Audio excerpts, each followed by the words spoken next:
Hey, Kristen, how's it tracking? With Carvana Value Tracker. What else? Oh, it's tracking. In fact, Value Surge Alert trucks up 2.5%. Vans down 1.7%. Just as predicted. Mm-hmm. So, we gonna... I don't know. Could sell, could hold. The power to always know our car's worth. Exhilarating, isn't it? Tracking.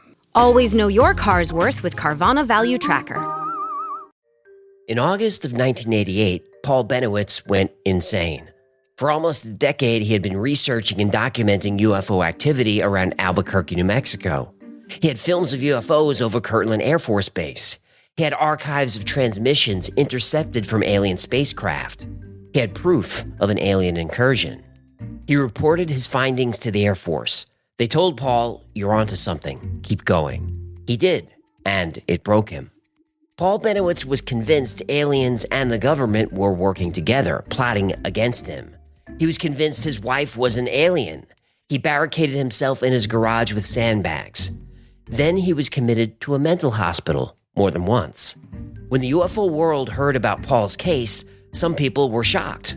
Other people took credit for Paul's declining mental health. Why? Well, because for those people, making UFO believers go insane wasn't an unfortunate accident. It was their job.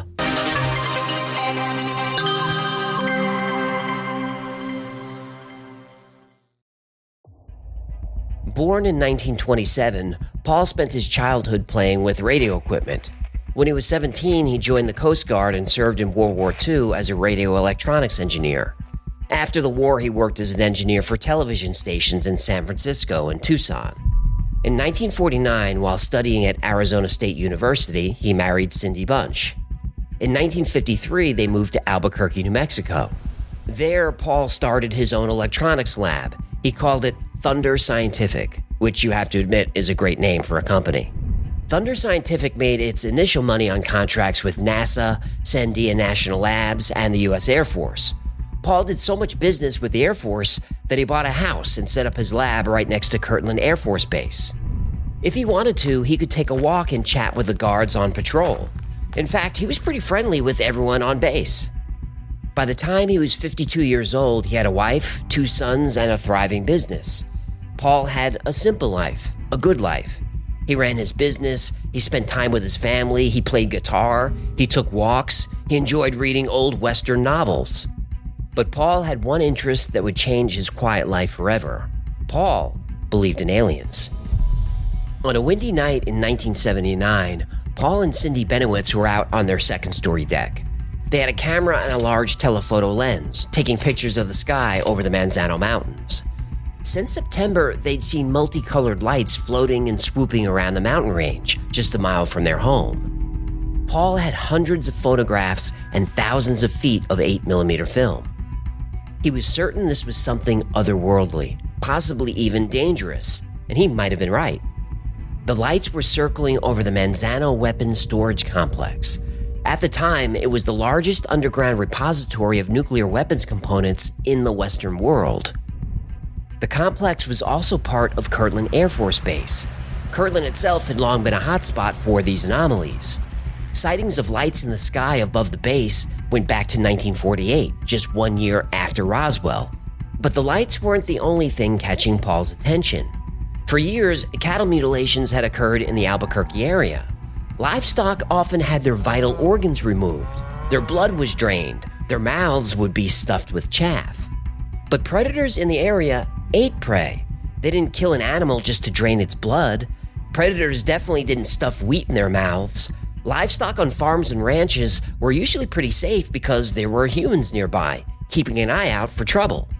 In some cattle mutilations, there were ligature marks on the cow's legs. Many of their bones were broken, implying they had been lifted, carried, and then dropped from a height. Gas masks and tractor tread marks were found at some of the scenes. It was odd. So odd that New Mexico Senator Harrison Schmitt held a public hearing about it in the Albuquerque Public Library. One person in attendance was Paul Bennewitz. After that meeting, Paul was hooked. In 1980, he began doing his own research.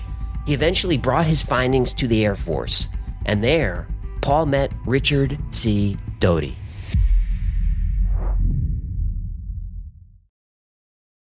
It was 1980.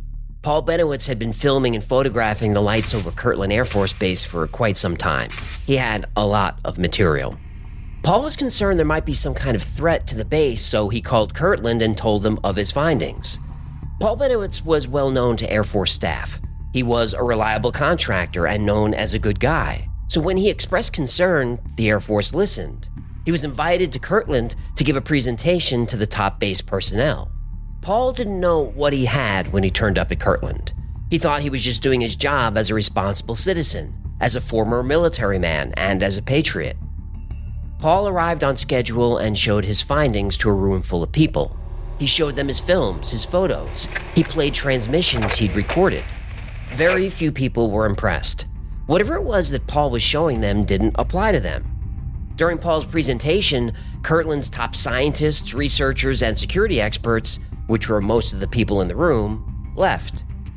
But a few men stayed, specifically men who were part of the Air Force Office of Special Investigations, or OSI. OSI is military intelligence. These people are responsible for ensuring that whatever happens on an Air Force base stays on the Air Force base. OSI agents are embedded in Air Force bases all over the world, and if something threatens the security of their facility, they have full authority to do whatever is needed to protect it. Paul ended his presentation feeling he'd done his duty and went home. Shortly after, Paul's doorbell rang. A man introduced himself as Richard C. Doty, special agent for OSI. Doty asked Paul if they could have a private, quiet conversation off the record. Of course, Paul agreed. Doty told Paul he had stumbled onto something secret, something big, something not even the top people at Kirtland knew about. He told Paul that alien spacecraft were hidden in a vast network of tunnels below Kirtland Air Force Base. They had alien weapons, technology, and alien corpses. They even had living, breathing extraterrestrials. Doty painted a picture. It went something like this. Hostile aliens had found their way to Earth. They had multiple bases all over the planet. Kirtland was one of them. Using advanced weaponry, mind control technology, and deception, aliens had started to slowly take over the world, implanting regular people with brain-altering chips. Once you were chipped, you were theirs. Paul was now one of the few who knew about this. He couldn't trust anyone. He alone had to find a way to defeat the alien technology and take back Earth in secret. The problem was that none of this was true. Doty fed this information to Paul for years. Paul believed him entirely. Why wouldn't he? Doty had served at Area 51. He'd seen alien spacecraft firsthand. He was one of a small group of people in the world who knew what was really going on. He was a soldier who loved his country. Why would Doty lie? But it was Doty's job to lie to Paul Bennewitz. Paul was his assignment. OSI had learned from Paul directly that some random radio engineer from Albuquerque had seen things over Kirtland, seen things he wasn't supposed to. Not only that, he'd found a way to patch into coded Air Force transmissions. This was a problem for the Air Force. Whoever Paul was and whatever he thought didn't matter. Doty just needed him to stay active, to keep digging. This is a classic counterintelligence strategy. If someone finds a hole in your fence, don't fix the hole, not right away. Let them keep going through, see how they found it, see if they find others, then use that intelligence to fix the holes. That day, Richard Doty formed a relationship with Paul Bennewitz. It would last 8 years, countless meetings and endless hours of intelligence sharing about the alien threat. Paul would meet with victims of alien abductions. He'd seek out other UFO enthusiasts. He'd continue his own research. He'd build his own weapons designed to take out alien craft. He went further and further into the hole Doty was digging for him. And after a few years, Paul Bennewitz was so far down the hole that he just couldn't climb out. In August 1988, Paul Bennewitz shattered. For nearly 8 years, he had been researching UFOs. He was absolutely convinced alien beings weren't just at Kirtland Air Force Base, but all over the world. They were in contact with military officials and world leaders. Some of the most powerful people on Earth were under alien influence. Others were completely under alien control.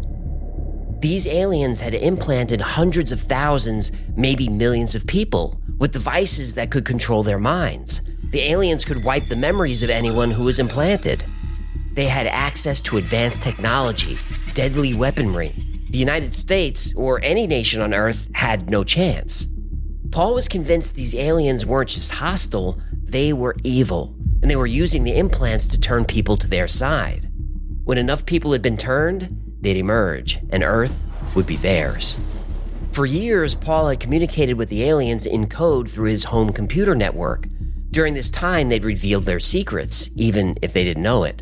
But Paul had a solution. He was a talented electrical engineer. He invented particle weapons designed to neutralize the alien spacecraft.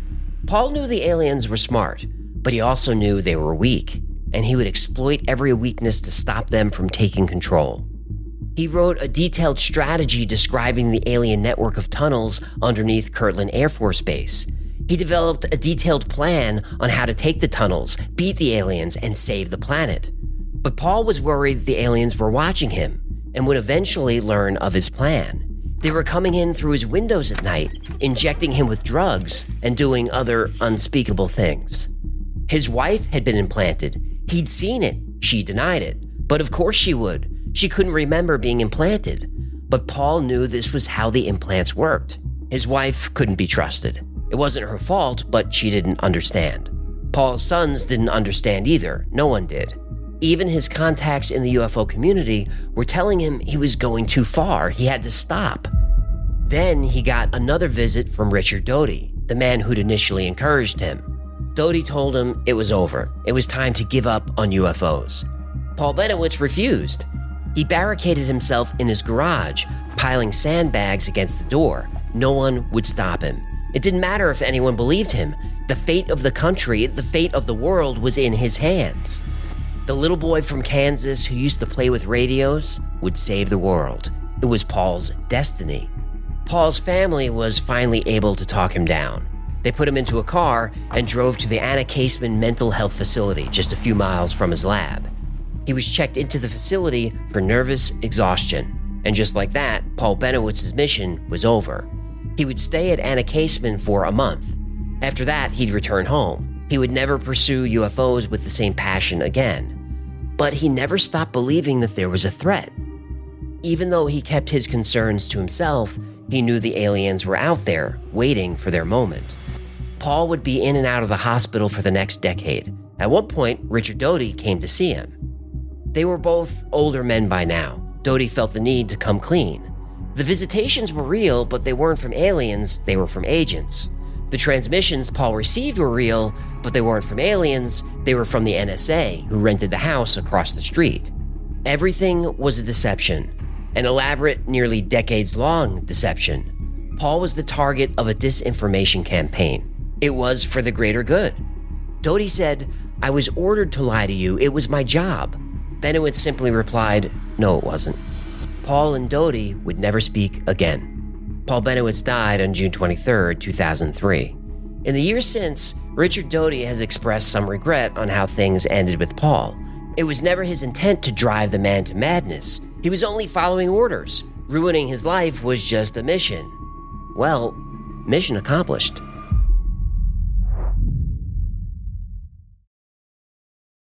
Saturday, July 19th, 1952. It's a warm night over Washington, D.C. Air traffic is minimal. For Edward Nugent, an air traffic controller at Washington National Airport, that's good news. Less traffic means an easy shift. Until something shows up on his radar. Make that 7 somethings. Around 11:40 p.m., 7 blips appeared on Nugent's scope. They were 15 miles southwest of D.C.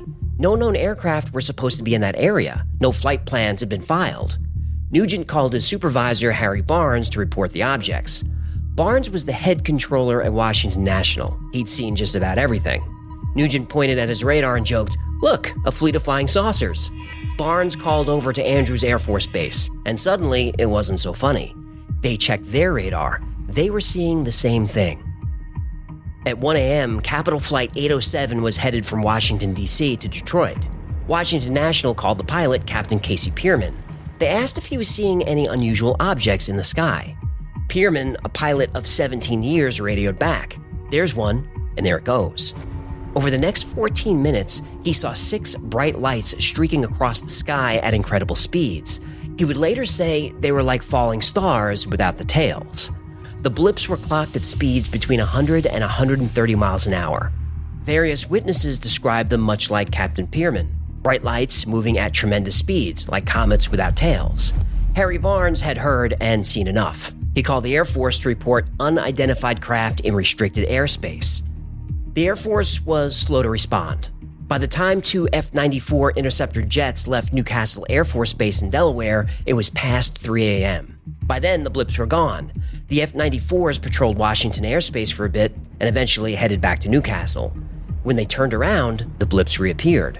Air traffic controllers across the D.C. area watched blips fly in and out of their radars until dawn. After the sun rose, they disappeared for good. But air traffic controllers weren't the only ones who'd seen the lights. All over D.C., people were in a panic. Reporters were calling various Air Force personnel in Washington. They demanded to know what were those craft, where'd they come from, would they come back?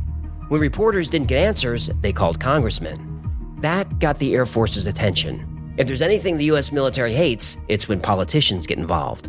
Luckily, the Air Force had a special unit to respond to UFO reports. It was a small unit and very secret, but this unit logged every UFO sighting that came across their desk. The unit was Project Blue Book.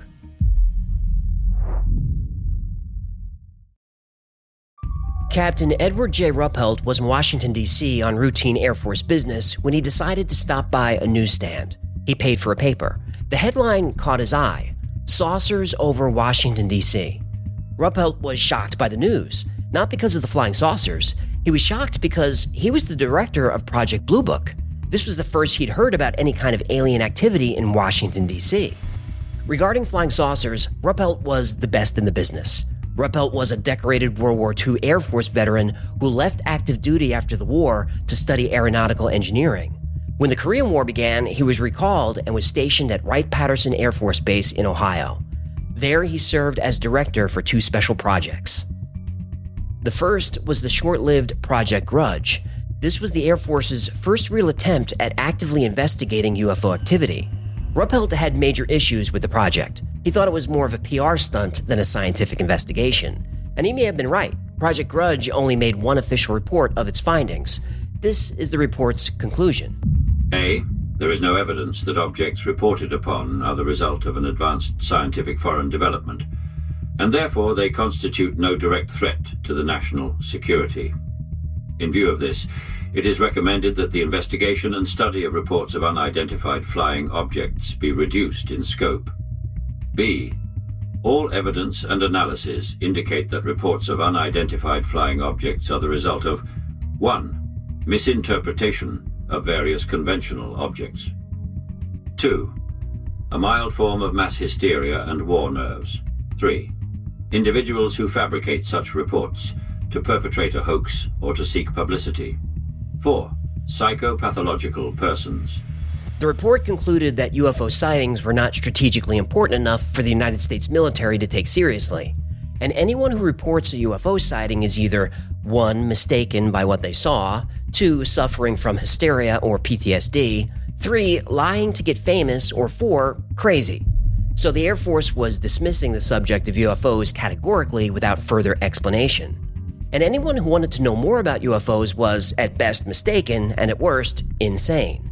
Project Grudge was dissolved in 1949 and reorganized into Project Blue Book. From its inception, the project had 2 goals. 1. Determine if UFOs threaten national security, and 2. Scientifically analyze UFO-related data. Unlike Grudge, Ruppelt was involved with Blue Book from the beginning.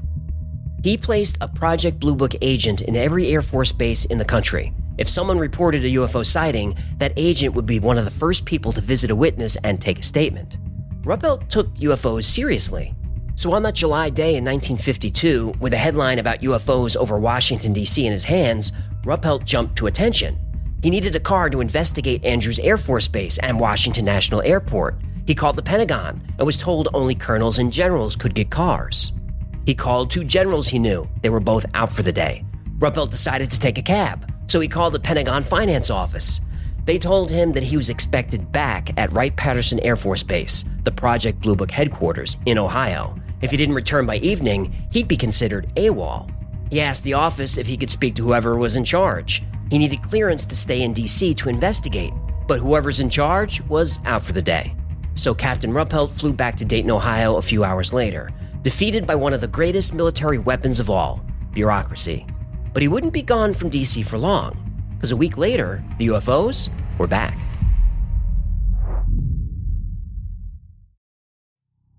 On the evening of July 26, 1952, Captain Ruppelt was relaxing at his home in Dayton. The phone rang. A reporter from Washington, D.C. was on the other end. He said flying saucers had appeared over D.C. again. He wanted to know what the Air Force was doing about it. Ruppelt said, "I have no idea what the Air Force is doing. In all probability, it's doing nothing." Ruppelt hung up and called the Pentagon. He was right. They weren't doing anything. Ruppelt dispatched 2 Blue Book officers to Washington National's control tower. When they arrived, they saw at least a dozen blips on the radar. At first, the controllers thought the blips might be temperature inversions. A temperature inversion is a layer of hot air sandwiched between 2 layers of cold air. These are common in DC in the summer. They can bend radar signals and make objects on the ground appear like they're in the air. The 2 Blue Book officers weren't convinced. They radioed Andrews Air Force Base. The blips were being seen there too. At the same time, civilian planes were reporting seeing strange glowing objects in the sky above DC, right where the blips were located on the radar. Like a week before, F-94 jets were scrambled from Newcastle Air Force Base, and just like before, the blips disappeared whenever the jets got close. When the jets left, the blips reappeared. But this time, the jets made a hard U-turn and came back, and this time they saw the lights. One pilot even gave chase. He pushed his jet to top speed, over 640 miles an hour. The lights easily outran him. Shortly after, they disappeared into the night. There was nothing left to do but go home. The next morning, the news went national. Papers as far away as Iowa were reporting on the event. The Cedar Rapids Gazette ran a headline saying, "Saucers swarm over Capitol. Reporters and civilians drown the Pentagon in questions. Even President Harry Truman was receiving telegraphs." This was the final straw. The lights had been seen over the Capitol building, over the Pentagon, and now over the White House. Truman joined the reporters and the public, demanding answers. What were these craft? Someone had to make a statement. That someone was Air Force Major General John A. Samford. On July 29, 1952, Samford convened a press conference at the Pentagon. It was the largest of its kind since World War II. In it, Samford gave a famously convoluted speech explaining the UFO sightings of the previous 2 weeks. I am here to discuss the so-called flying saucers. The Air Force interest in this problem has been due to our feeling of an obligation to identify and analyze to the best of our ability anything in the air that may have the possibility of threat or menace to the United States. General Samford chalked most of them up to stars and meteors, as well as temperature inversion. Questions came up about the pilot who chased one of the strange lights. Samford gave this as an answer. Our basic difficulty in dealing with these is that there is no measurement of them that makes it possible for us to put them in any pattern that would be profitable for a deliberate, custom sort of analysis to take the next step. We have, as of date, come to only one firm conclusion with respect to this remaining percentage, and that is that it does not contain any pattern of purpose or of consistency that we can relate to any conceivable threat to the United States. And this actually worked. Samford had talked for so long that when the reporters left the conference, they had to rush to meet their deadlines. A lot of their notes were nothing but the general's bureaucratic doublespeak, so they seized on the most memorable piece of his speech, temperature inversion. The next day's headlines were all variations of "Washington flying saucers, nothing but hot air." After that, the press moved on from UFO coverage. The matter was closed. DC hadn't been visited by aliens, just hot summer weather. And when the press moved on, so did the public. UFO reports dropped from 50 to 10 per day in just 1 week. The Air Force had narrowly escaped a public relations nightmare. But they'd learned something. They learned that people really, really cared about UFOs. And that gave them an idea. So what does any of this have to do with Paul Bennewitz? The events of 1952 laid the groundwork for how the military, scientific, and intelligence communities would deal with UFOs for the next 70 years. Following the summer of 1952, the military and intelligence communities had become worried. Their communication lines were being jammed with reports of UFOs from all over the country. They had no way of knowing which reports were credible threats and which were essentially junk mail. Their biggest fear was a practical one. If an authentic warning about a Soviet attack came in, it could be buried under all the, quote, UFO nonsense. Something had to be done to put the UFO subject in its proper place. The military and intelligence agencies needed to move forward effectively. So, after the Washington fiasco, a special scientific committee was convened. The Robertson Panel officially met for the first time on January 14, 1953. The group was chaired by Howard P. Robertson, a renowned physicist and CIA consultant. He'd been instructed by the Air Force Office of Special Investigations to assemble a team of prominent scientists. The team included Luis Alvarez, physicist, radar expert, and later a Nobel Prize recipient; Frederick C. Durant, CIA officer, secretary to the panel, and missile expert; Samuel Abraham Goudsmit, Brookhaven National Laboratory's nuclear physicist; Thornton Lee Page, astrophysicist, radar expert, deputy director of Johns Hopkins Operations Research Office; and Lloyd Bergner, physicist. The fate of Paul Bennewitz and anyone else like him was decided the first time the Robertson panel convened. The panel lasted 4 days. In total, they met for 12 hours and reviewed 23 cases out of the 2,331 Air Force UFO cases on record, about 1% of all total cases at the time. Captain Ruppelt was actually in attendance during the panel. He gave several presentations on the findings of Project Blue Book. The captain was an anomaly. He wanted to study UFOs from an objective scientific basis. He didn't pander to skeptics or enthusiasts. Ruppelt was famous for his objectivity and pragmatism. It's best demonstrated by one of his greatest contributions. Edward J. Ruppelt is the guy who came up with the term UFO. Before, people used to say flying saucer or flying disc. He thought these were too colorful, so he came up with a simple term: unidentified flying object, UFO, a catch-all for anything you saw in the sky that made you go, "What was that?" The captain walked a fine line between imagination and empirical thought. His project and his findings were organized in the same way. Few others in the Air Force, intelligence, or scientific communities shared his point of view. Many scientists on the Robertson panel were vocal skeptics of UFOs. The idea of studying them in any way was almost laughable. Despite this, Ruppelt's inclusion suggests that at least some of the people in power were open-minded. Throughout the 4 days, the scientists and military leaders watched several UFO films. Air Force personnel, like Ruppelt, gave presentations on their findings and strategic advice. On January 18th, the panel created a report. It reached a conclusion with several parts. The first part stated, UFOs presented no, quote, direct physical threat to national security. The second part said, the continued emphasis on the reporting of these phenomena does, in these perilous times, result in a threat to the orderly functioning of the protective organs of the body politic.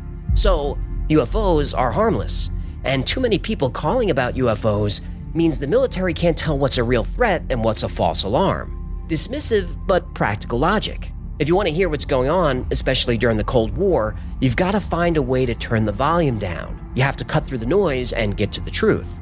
The Robertson panel made a recommendation to solve the UFO problem. The panel recommends A. That the national security agencies take immediate steps to strip the unidentified flying objects of the special status they have been given and the aura of mystery they have unfortunately acquired. B.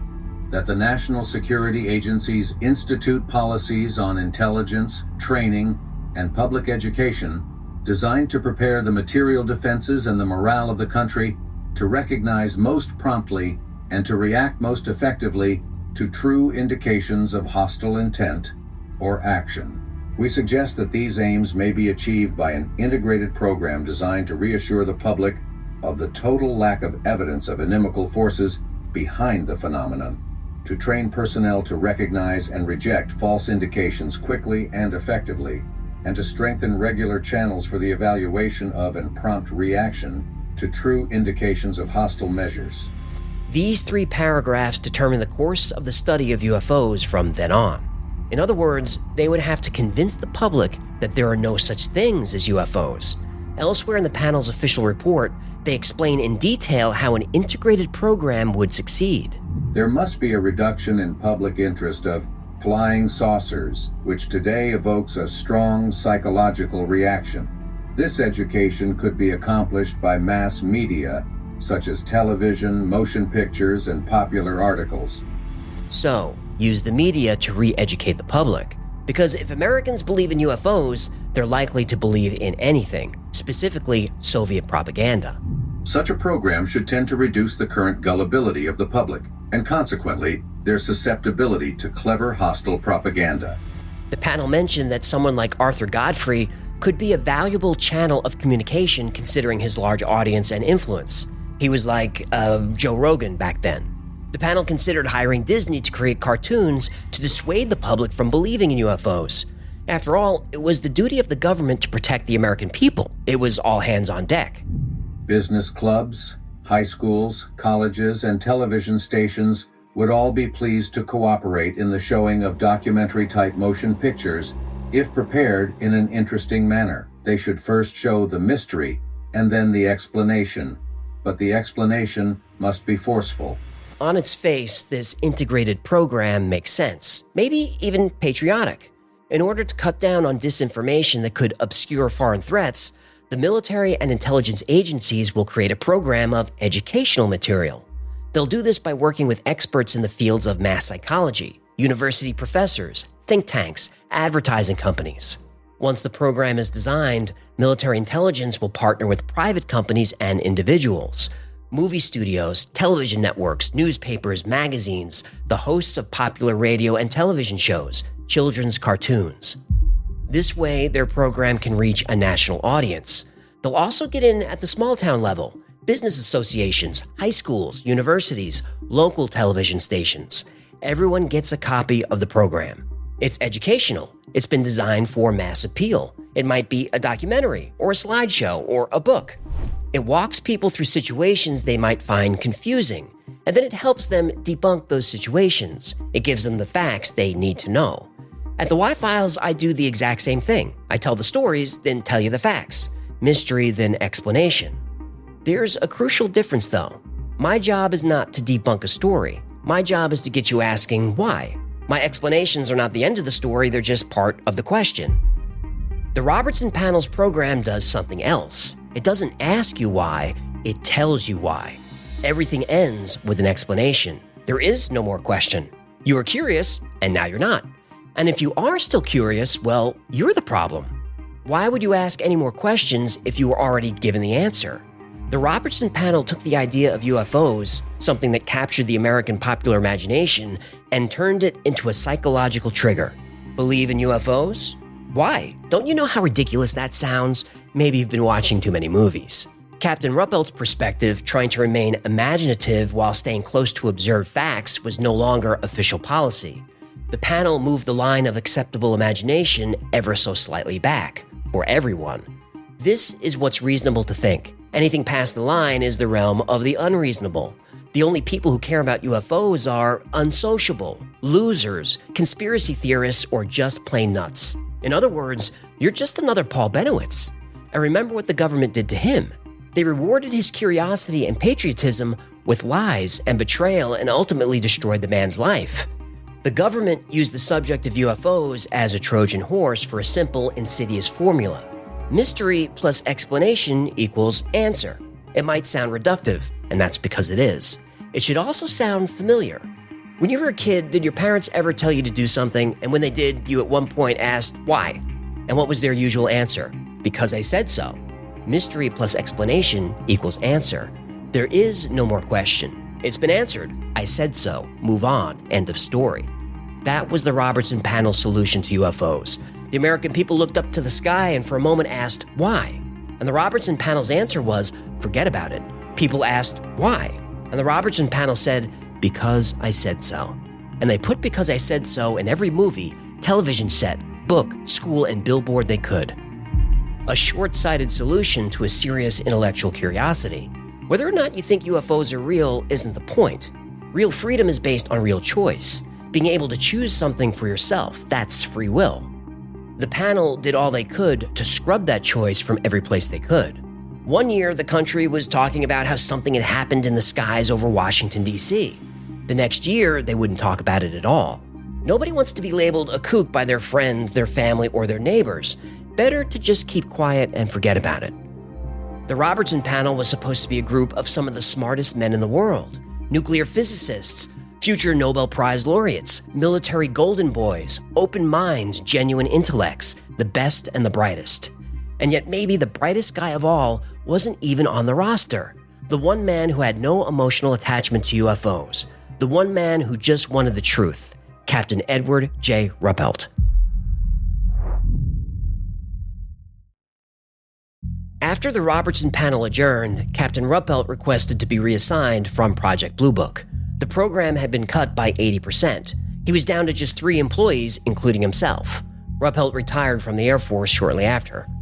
During his retirement, Ruppelt published a book called The Report on Unidentified Flying Objects. One of the former Robertson panel members, J. Allen Hynek, said Ruppelt's book should be required reading for anyone seriously interested in the history of this subject. In the book, Ruppelt was openly critical of the Air Force's apparent change in position on UFOs. Everything was being evaluated on the premise UFOs couldn't exist. No matter what you see or hear, don't believe it. This change in the operating policy of the UFO project was so pronounced that I, like so many other people, wondered if there was a hidden reason for the change. Was it actually an attempt to go underground? To make the project more secretive? Captain Edward J. Ruppelt died of a sudden heart attack on September 15, 1960, at the age of 37. 37 is kind of young to die of a heart attack, no? And if you think that's suspicious, how about this? Just before he died, he released an updated version of his book. This new version removed his criticism of the Air Force UFO policy. And in this new version, Ruppelt called UFOs a space-age myth. Something or someone changed Ruppelt's mind. 3 weeks later, he was dead. Maybe that's the lesson. Asking too many questions can be very, very dangerous. Anyone who's done any amount of research into UFOs knows one thing. It's almost impossible to prove or disprove anything. Audio, video, film, photographs, memory regression, it can all be faked. Looking for evidence of implants, they disappear. Looking for weapons, parts of a ship, good luck proving they're authentic and not just scrap metal. This doesn't even cover half the stories. In some way, whatever the Robertson panel set out to do in 1953 worked. Read any number of personal UFO accounts, look up conferences, read declassified documents. Chances are, along the way, you're going to find someone like Richard Doty, an intelligence agent, an informant, a specialist, an interested private citizen. Whatever they call themselves, wherever they are, it usually means the same thing. You can barely trust a single word that comes out of their mouth. The whole thing is a mess. A huge tangle of decades of people, stories, places, and unexplainable events. Which begs the question, why? Why go to all this trouble? Whether or not UFOs are real, something is clearly being hidden from public view. Otherwise, this mess wouldn't need to exist in the first place. This is 70 years, hundreds of thousands of people, countless billions of dollars. All of it as what? A massive counterintelligence operation? A cover for genuine extraterrestrials? Again, why? Maybe we can take a page from Paul Bennewitz and Captain Ruppelt's book. When we're faced with the unexplainable and the machine that guards it, it's easy to lose heart and hard to stay grounded. Paul Bennewitz never lost heart. He was a man who believed what he believed until the very end. He found what he thought was something that threatened his country, his family, his home. And then he built science fiction weapons in his garage. He communicated with an alien race. He wrote a whole plan to save the world. Was he crazy, or was he a hero? Well, he wasn't crazy before he started working with the Air Force, but to me, he was a hero the whole time. Captain Edward J. Ruppelt did his best to stay level. He stared impossibilities in the face and told them to sit down and take a number. He suffered professional setbacks, ridicule. He spent years building a real case, the only real case of the history of UFOs. And then he watched a group of his peers throw it all away. So what did he do? Well, he retired. Then he went on to write maybe the most influential book in the history of American UFO study. The only book on UFOs written by a man whose official real-life job was to study them. Paul Bennewitz and Captain Edward J. Ruppelt were good men. They explored the unknown. They faced real danger, but they never wavered in their beliefs. Through all the questions and the answers and the wins and the losses, they kept going. Powerful people tried to stop them. An entire government destroyed their lives and possibly ended their lives. These men knew that asking questions was dangerous, but still, they looked danger right in the face and asked, why?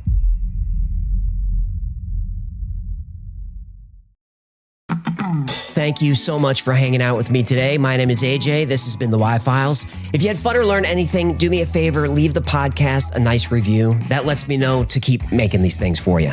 And like most topics I cover on the Y-Files, today's was recommended by you. So if there's a story you'd like to learn more about, go to theyfiles.com/tips. And special thanks to our patrons who make the Y-Files possible. I dedicate every episode to you, and I couldn't do this without your support. So if you'd like to support the Y-Files, consider becoming a member on Patreon. For as little as $3 a month, you get all kinds of perks. You get early access to videos without commercials. You get first dibs on products like the Hecklefish Talking Plushie. You get special access on Discord. And you get 2 private live streams every week just for you. Plus, you help keep the Y-Files alive. Another great way to support is grab something from the Y-Files store. Go to shop.theyfiles.com, and we've got mugs and t-shirts and all the typical merch, but I'll make you 2 promises. 1, our merch is way more fun than anyone else. And 2, I keep the prices much lower than other creators. And if you've followed the Y-Files for a while, you know it's important to me to keep the cost to you as low as possible. All right, those are the plugs, and that's the show. Until next time, be safe, be kind, and know that you are appreciated.